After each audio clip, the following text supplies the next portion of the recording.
नमस्कार, आपण पाहताय सेवा न्यूज लातूर. लातूर जिल्ह्यातील चाकूर पंचायत समितीमध्ये मनरेगा योजनेअंतर्गत तब्बल 200 कोटी रुपयांच्या कथित भ्रष्टाचाराचा गंभीर आरोप करण्यात आलाय. सामाजिक कार्यकर्ते बालाजी पाटील चाकूरकर यांनी पत्रकार परिषद घेत या प्रकरणाची SIT मार्फत चौकशी करण्याची मागणी केली आहे. सिंचन विहिरी, शेततळे, गायगोठे आणि इतर कामांमध्ये मोठ्या प्रमाणात अनियमितता झाल्याचा आरोप करण्यात आला असून दोषींवर कठोर कारवाईची मागणी सुद्धा करण्यात आली आहे. पाहूयात या संदर्भातील हा विशेष रिपोर्ट. चाकूर पंचायत समिती भ्रष्टाचार प्रकरणाच्या संदर्भामध्ये मी आज आपल्याशी संवाद साधणार आहे. सर्वप्रथम चाकूर पंचायत समितीमध्ये जेव्हा केव्हा जाण्याचा योग येतो तेव्हा तालुक्यातील काही ग्रामसेवक, काही सरपंच आणि काही दलाल मंडळी यांचाच फक्त वावर चाकूरच्या पंचायत समितीमध्ये होतो. हे प्रत्यक्ष आम्ही अनुभवलं होतं, पण आमचाही कुठेतरी दोष आहे की आम्ही पण या इतका मोठा कांड झालेला असताना या भ्रष्टाचाराकडे दुर्लक्ष करणं हे सुद्धा आम्ही सुद्धा सामाजिक चळवळीमध्ये काम करणाऱ्या कार्यकर्त्याचा तो पराभव आहे हे मानणाऱ्यापैकी मी आहे. यापूर्वी जर थोडंसं आम्ही लक्ष दिलं असतं तर चाकूर तालुक्यातील शेतकरी असतील, मजूर असतील, यांना हा मनस्ताप सहन करावा लागला नसता आणि राज्य सरकारचे 200 कोटी रुपये कमीत कमी अंदाजे 200 कोटी रुपयाचा भ्रष्टाचार थांबू शकला असता. पण आम्ही सुद्धा कुठेतरी कमी पडलो याचा मनस्ताप आणि पश्चाताप सुद्धा होतोय. पण देर से लेकिन दुरुस्त या म्हणीप्रमाणे मला सर्वप्रथम आंबुलगा गावातील शेतकऱ्यांनी फोन केला आणि सांगितलं की पाटील साहेब, आमच्या विहिरीचं बिल 2-2 वर्ष झालं काम करून निघत नाही, गोठ्याचं काम करून निघत नाही, शौचालयाचे बिलं निघत नाहीत किंवा पानंद रस्ते आमच्या भागातले अत्यंत निकृष्ट दर्जाचे झालेले आहेत आणि तुम्ही आम्हाला जरा थोडासा वेळ द्या, आम्ही तुम्हाला भेटायला येणार आहोत. मी त्यांना सांगितलं की भेटणे एकदा आणि बोलणे एकदा, हा वेळ वाया घालवणे नाही. सोमवारी आपण चाकूरच्या पंचायत समितीमध्ये मी स्वतः येतो, तुम्ही सगळेजण पीडित लोक या. मी फेसबुक पोस्ट केली आणि ज्यांची काही गाराणी आहेत त्यांनी पंचायत समिती चाकूरमध्ये सोमवारी सकाळी 11 वाजता जमा व्हावं अशा प्रकारचं आवाहन केलं आणि चाकूरच्या पंचायत समितीमध्ये जत्रेचं स्वरूप निर्माण झालं. फक्त एका फेसबुक पोस्टवर तिथे 100 पीडित लोक तालुक्यातील विविध गावातील होते. व्हिडिओ कुठे आहेत? व्हिडिओ गायब. मग त्या लोकांना कुठे बसलात म्हणलं, आम्ही सभापती साहेबाच्या कॅबिनला बसलो. म्हणलं सभापती साहेब आहेत का? सभापती साहेब नाहीत म्हणले, सभापती साहेबाचे पती आहेत म्हणले. अरे वा, छान, गुड. गेलो सभापती साहेबांच्या कॅबिनमध्ये. बाजूला अँटी चेंबर आहे, अँटी चेंबरमध्ये एक राजा महाराजासारखी खुर्ची होती. त्या राजा महाराजा खुर्चीमध्ये हे सभापतीचे पती विराजमान झालेले होते. हातामध्ये इकडे 2-4 अंगठ्या, इकडे 2-4 अंगठ्या आणि मस्त चाललं होतं. मग गेलो त्यांच्या बाजूला बसलो. 1 तास आमची चर्चा झाली. अक्षरशः त्या ठिकाणी पीडित शेतकरी रडत होता, आत्महत्या करण्याची मानसिकता व्यक्त करत होता. पण आम्हाला तिथे भेटायला प्रशासनाचा एकही अधिकारी आला नाही. व्हिडिओला लावा फोन म्हणलं, व्हिडिओचा फोन लागत नाही. संबंधित आस्थापनेचे कोण जबाबदार आहेत ते कोणच नाहीत. सगळ्या प्रश्नाची उत्तरे मच्छिंद्र नागरगोजे हे सभापती विद्यमान ज्या आहेत महिला, त्यांचे पती देत होते. आता हे संविधानामध्ये कुठे बसतं मला माहिती नाही, आम्ही त्याची सगळी रेकॉर्डिंग केली. पण मच्छिंद्र नागरगोजे हे माझे चांगले मित्र आहेत, माझा त्यांचा पूर्वीचा कधीच वाद नाही. पण त्यांचा तो सगळा वातावरण झगमगाट पाहिल्यानंतर मला वाटलं की मी एक 40 वर्ष चळवळीमध्ये काम केलेला कार्यकर्ता पंचायत समितीमध्ये मी काही गारानं घेऊन लोकांचं गेलेलो आहे, मला एकही अधिकारी भेटू शकत नाही. आणि या सगळ्या प्रश्नाची उत्तरे विद्यमान सभापतीचे पती देत आहेत. हे मला थोडंसं कुठंतरी वाईट वाटलं आणि मी बाहेर येऊन एक व्हिडिओ केला. आणि सभापतीचे पती व्हिडिओ म्हणजे हा कारभार सांभाळतात हे कुठल्या संविधानात बसतं मला माहिती नाही, की लगेच दुसऱ्या सेकंदाला त्यांची समोर गाडी दिसली, त्या गाडीवर महाराष्ट्र शासन लिहिलेलं होतं. अरे वा, स्कॉर्पिओ गाडी, ब्लॅक, सगळे. अहो, आपण नुसती ब्लॅक काचाला जर ब्लॅक फिल्म लावली तर RTO दंड करतो. संपूर्ण काळी काच फिल्म केलेली मोठ्या अक्षरामध्ये 1-1.5 फुटाचं ते नाव आहे महाराष्ट्र शासन. म्हणलं हे कोण आलेत साहेब महाराष्ट्र शासनाची इथं? मला तर कोणच भेटले नाहीत. म्हणले हे सभापती साहेबाच्या पतीला अधिकार दिलाय म्हणले महाराष्ट्र शासनाची. अरे वा, छान. म्हणजे अंधेर नगरी चौपट राज या पंचायत समितीच्या माध्यमातून दिसल्याबरोबर डोक्यामध्ये सनक भरली आणि मी डायरेक्ट राज्याच्या मुख्यमंत्र्याला भेटण्यासाठी मी मंगळवारी लगेच पोहोचलो. कॅबिनेटला असतात. 3 तास मी त्यांच्या कॅबिनला थांबलो. मेसेज दिला, पंचायत समितीच्या भ्रष्टाचाराचं प्रकरण आहे आणि तुम्ही पारदर्शक कारभार करण्याची भाषा बोलता देवेंद्रजी, मला भेट द्या. मला मंगळवारी भेट मिळू शकली नाही.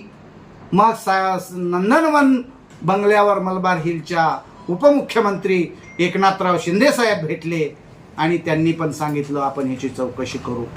आणि पुन्हा त्याच नंदनवन बंगल्यावर या पंचायत राज ग्रामविकासचे मंत्री नामदार भरत सेठ गोगावले साहेब भेटले.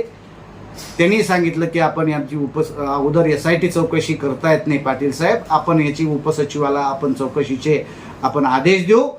त्यामधून काय दोष जर दिसून आला तर आपण SIT चौकशी लावू शकतो असं त्यांनी सांगितलं. समाधानकारक माननीय नामदार भरत सेठ गोगावले साहेबांनी आम्हाला समाधानकारक या ठिकाणी उत्तर दिलेलं आहे आणि त्यांनी उपसचिवाला तात्काळ आदेश दिलेले आहेत. त्यांचे पत्रव्यवहार इकडे तिकडे सगळीकडे येत आहेत.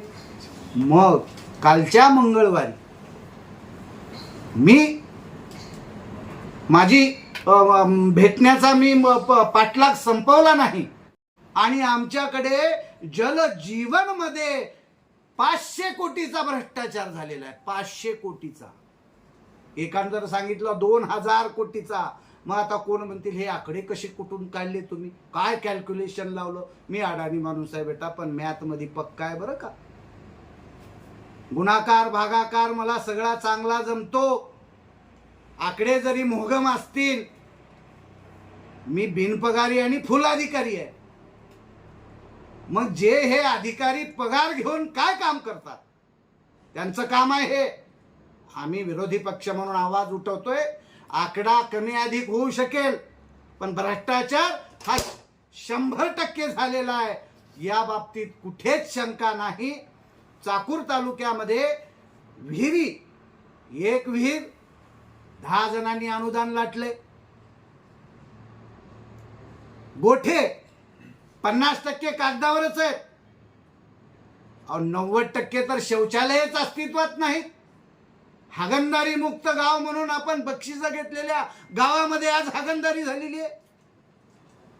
ज्या गावांनी हागणदारी मुक्त म्हणून बक्षिसं घेतले, मोठे मोठे सेमिनार झाले, कार्यक्रम झाले, सत्कार झाले मुंबईमध्ये, मंत्रालयामध्ये, हे गाव आज हागणदारी युक्त झालेले आहेत. मग हे शौचालय गेले कुठे? आणि ज्या गरीब लोकांनी खरंच शौचालय केले त्याला अनुदान नाही. घरकुल, गरजवंताच्या घरावर छप्पर टाकणे हे मोदीजीचा उद्देश, उदात्त उद्देश, पूर्णपणे हरताळ फासला गेलेला आहे. गरजवंताला घरकुल नाही, गरज नसणाऱ्याला घरकुल आहे आणि 50% तर घरकुल उघड डागडुजी करूनच बजेट उचललंय. या सर्व प्रक्रियेमध्ये पानंद रस्त्याची अवस्था तशीच आहे.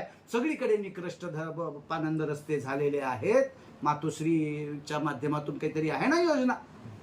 या सगळ्या गोष्टीमध्ये त्या गावचे सरपंच, आता कुणी आजी असतील कुणी माझे असतील, त्या गावचे ग्रामसेवक, ग्रामविस्तार अधिकारी, त्या गावातला एखादा दलाल पुढारी आणि रोजगार सेवक रोजगार देण्याच्या माध्यमातून, रोजगार सेवकाचा तर पार्ट खूप मजेशीर आहे मित्रांनो, पत्रकार भावानो.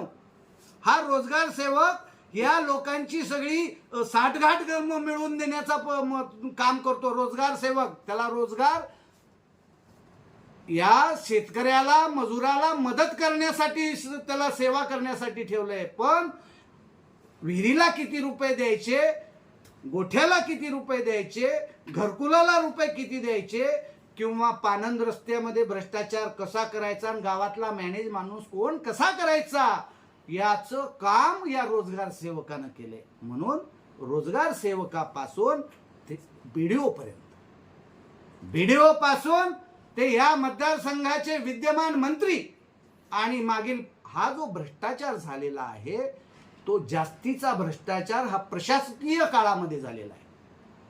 2022 ते 2025 या काळामध्ये एक 4 वर्षाचा प्रशासकीय, 4 ते 5 वर्षाचा काळ असेल, त्याच्यामधला 50% भ्रष्टाचार आहे. आणि 2015 ते 2026 पर्यंत 50% आहे.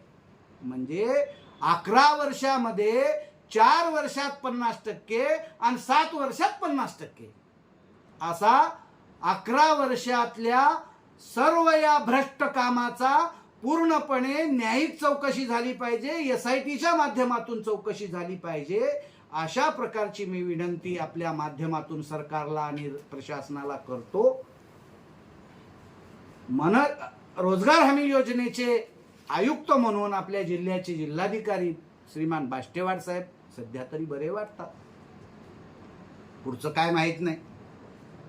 त्यांना पण आपल्या माध्यमातून आता मी भेट घेणार आहे आणि या माध्यमातली सगळी इत्थंभूत माहिती देणार आहे. कुठल्या गावापासून भ्रष्टाचाराच्या चौकशीची सुरुवात करावी याची स्पर्धा आज 84 गावामध्ये लागलेली आहे. प्रत्येक गावातला व्यक्ती म्हणतोय, साहेब माझ्या गाव पहिलं घ्या. 84 गावामधला एकही व्यक्ती म्हणत नाही, काय तुम्ही करता हे असलं, काय तुम्ही हे सगळं, आता काय हे, आमचं गाव तर इतकं सज्जन गाव आहे, इथं सगळे कामं स्वच्छ आणि खूप छान झालेत, असं एकही म्हणत नाही. प्रत्येक जण म्हणतोय आम्ही यावं का पत्रकार परिषदेला. मी म्हटलं आता कोणीच यायचं नाही, मी एकटाच काफी, अकेला बस. कारण कुणाच्या तरी इशावर नाचणारा बालाजी पाटील नाही. माझ्या फेसबुक पोस्टवर येऊन कुणाच्या तरी इशाऱ्यावर, कुणाच्या तरी डिजिटल ऑफिसमध्ये बसून कुणाच्या तरी अंगावर पाठवणाऱ्या लोका इतका कृतज्ञ बालाजी पाटील नाही. मी कुणाच्या सूचनेवरून कुणाच्या अंगावर जात नाही. बुडत हे जग न देखवे डोळा, म्हणून येतसे कळवळा. इतका मोठा भ्रष्टाचार झाल्यानंतर माझ्यासारखाच चळवळीतला कार्यकर्ता संथ बसणे म्हणजे माझ्यातलं पुरुषत्व मेलंय की काय असं म्हणायला हरकत नाही. होय, थोडा वेळ झालाय, पण देर से लेकिन दुरुस्त. या तालुक्यातला समूळ भ्रष्टाचार उच्चाटन करून टाकणार आणि या सगळ्या भ्रष्टाचाराला पाठबळ आपल्या राज्याच्या मंत्री महोदय, सहकार मंत्री बाबासाहेब पाटील यांचं पाठबळ आहे. हे मला या 1 महिन्यामध्ये त्यांच्या चिठ्ठ्या पिठ्ठ्याकडून जे धमक्या आलेल्या आहेत, मला जे काही मेसेजच्या फोनच्या स्वरूपामधून मला जे ते बोलतात, याच्यावरून असं वाटतं की आमच्या पाठीशी एवढं मोठं प्रस्थ असताना तू छोटा माणूस, अशी त्यांची मानसिकता आहे. मागच्या काळामध्ये आमदार म्हणून त्यांनी होते 5 वर्षामध्ये, आता 2 वर्ष मंत्री म्हणून आहेत. काम नाही यांचं, जबाबदारी नाही यांची. यांच्या मतदारसंघामध्ये काय होतं, काय उत्कृष्ट होतं, काय निकृष्ट होतं, हे यांची जबाबदारी नाही का?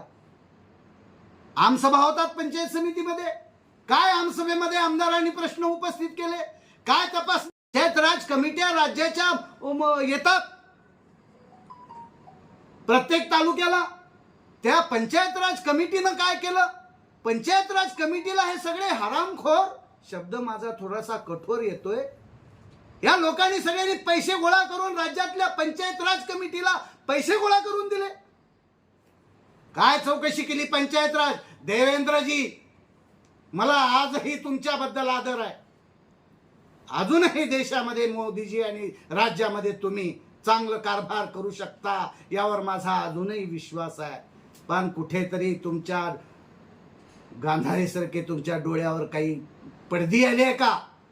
ती पडदी काढून टाका आणि खऱ्या अर्थानं राज्याला भ्रष्टाचार मुक्त करण्याचा पहिलं पाऊल आमच्या चाकूर तालुक्यापासून सुरुवात करा आणि या भ्रष्टाचाराची पाळंमुळं उखडून टाका. अशा पद्धतीचं आवाहन आपल्या सर्व पत्रकार बांधवांच्या माध्यमातून करतो. मला बोलण्यासारखं खूप आहे, तुम्ही मला प्रश्न विचारू शकता. एवढंच मी सांगेन की हे आंदोलन, आता काही लोकांच्या मनात शंका आहे, तुम्ही कुठपर्यंत हे आंदोलन पुढे नेणार? तुमचं आंदोलन अर्ध्या वाटेतच काही गाभा जाईल की काय, अशी शंका काही लोकांना. शब्द माझा कठोर आहे पण गावरान आहे, आपल्या मराठी भाषा आहे. अजिबात बालाजी पाटील चाकूरकर 40 वर्षाचा इतिहास तपासून घ्या, मोडेन पण वाकणार नाही.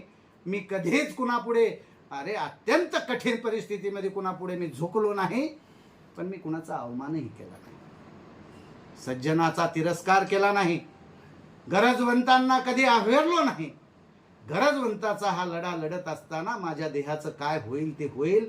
माझ्यावर हल्लाही होऊ शकतो, माझ्यावर लाठीचार्जही होऊ शकतो, माझ्यावर अनेक विविध प्रकारचे आरोप सुद्धा हे लोक आता करू शकतात स्वतःच्या बचावासाठी. पण मी कुठल्याही गोष्टीची तमा न बाळगता हे आंदोलन मी शेवटपर्यंत लढणार. आणि आता मी, आज तारीख आहे 12 जून,